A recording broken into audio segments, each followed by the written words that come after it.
Hello guys, welcome back to my lessons. Today we're going to answer questions under genetics pedigree diagram to be specific, and the question says that in humans the ability to taste a certain substance is inherited and controlled by the dominant allele T. So we are given the allele letter T. People who are able to taste the substance are called tasters, and those who cannot are called non-tasters. So I told you that if you're talking about being tall, you also need to talk about the opposite, being short. So here we're talking about tasters and non-tasters.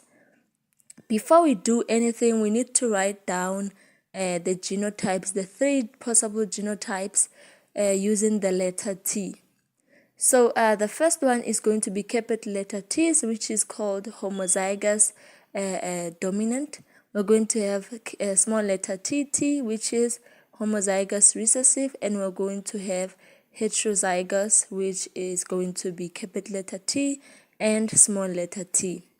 Now the second thing we're going to do before answering anything, we're going to look for people who are going to have one genotype.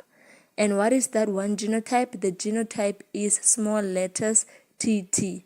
So when you're answering the pedigree diagram question, know that there are people who are going to have only one genotype, which is going to be the small letters. The two small letters, depending on the letter will depend on the letter that you were given in the statement. Okay, fine. It's either the white shaded people or the black shaded people are going to have this one genotype. So now let's look at the key. The key says that the black shaded people are the tasters and the white shaded people are the non-tasters. Okay, before we move, the ones who are squares are males and the ones circles are females. How many generations do we have there? We have 1, 2, 3 generations. How did I count that? People born at the same time, J and K, that were living around the same time. That's the first generation. L, M, N, O, P, Q, second generation. R, S, U, V, W, that is the third generation. Okay, so let's look for those people who are going to have only one genotype.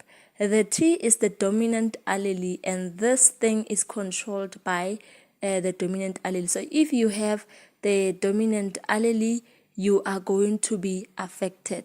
So people who are affected, which are the tasters, they are the black shaded people. It means they have the big T. So the small t, if you are not affected, you should have at least 2 small t's, right? So the white shaded people are the non-tasters, and their genotypes are going to be small t's, all of them. So what you're going to do now, you're going to write small t's. You write small t's, 2 small t's next to K, L, O, and R. Now we're left with the black shaded ones. We don't know their genotypes. How do we know that? How do we know their genotypes? So these people, they're going to have 2 possible genotypes, and those 2 possible genotypes are the ones that are left there on the 3 that we've written down. The small t's are out. We are left with homozygous, dominant, and heterozygous. They're either going to be the homozygous dominant or heterozygous. So they are going to have 2 possible genotypes. However, you can be asked to choose from these 2 which one they're going to be, especially if the question is only one mark. It means that you'll have to choose between the 2 genotypes. So J is either he is capital letter TT or heterozygous. M as well, N as well, P, Q, S, U, V, and W as well. They are either homozygous TT, capital letters, or they are heterozygous, right? So the first question says, what does the term dominant allele mean? You can write that the dominant allele, it expresses itself in the phenotype, or you can say that the dominant allele hides the recessive allele, the phenotype of the recessive allele. So the second question says that give the letter of a female in the F1 generation who is a taster. So we are looking for a black shaded woman who in the F1 generation. So first of all, what is F1 generation? In the pedigree diagram, we have the parents, which is the first generation. So the second generation, the children of those parents, that is the F1 generation. So M, N, O, P, those are they fall under the F1 generation, and the woman who is a taster there is N. N is a woman, circle, shaded black, taster according to the key. So B, genotype of individual J. Remember, individual J is either homozygous, taster, or heterozygous. So what we're going to do, we already know the genotype of his wife, which is small letter TT, and then we need to find out whether he is homozygous or heterozygous. So we're going to use the homozygous first. We're going to say capital letter TT multiplied by the genotype of the wife. So if you didn't understand the step in the lesson, what I did is that I take the first big T there, I combine it with the first small t that side. I combine them, and then comma, I take the very same big T, first T, I combine it now not with the first small t but with the last T combined. Now I take the second big T, I combine it with the first small t combined. The second, the same second capital letter T combined with the last small letter t. So that's our answer. So let's look at the children. The children are all heterozygous. Those are the genotypes of the children that they have, right?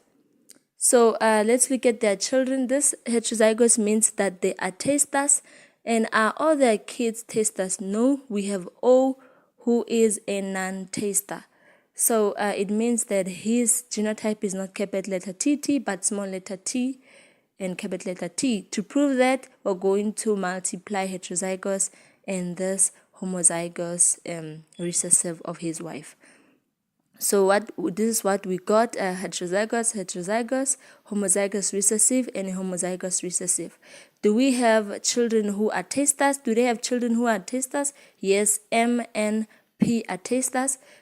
Do they have children who are non-tasters, which is a homozygous recessive, which is a small letter TT? Yes, O is a non-taster, and she is a small letter TT.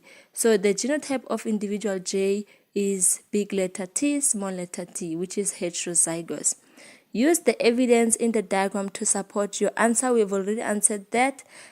So O explains why the father is heterozygous and not homozygous TT, which is a taster. So that you're going to write first point, J is a taster and therefore must have a dominant allele T, right? We agree on that. An individual K is a small letter TT. Individual O is an non-taster and is a homozygous recessive TT. Therefore, O took the small letter from the father, also took the recessive allele from the mother for her to be homozygous recessive. Thank you so much for listening.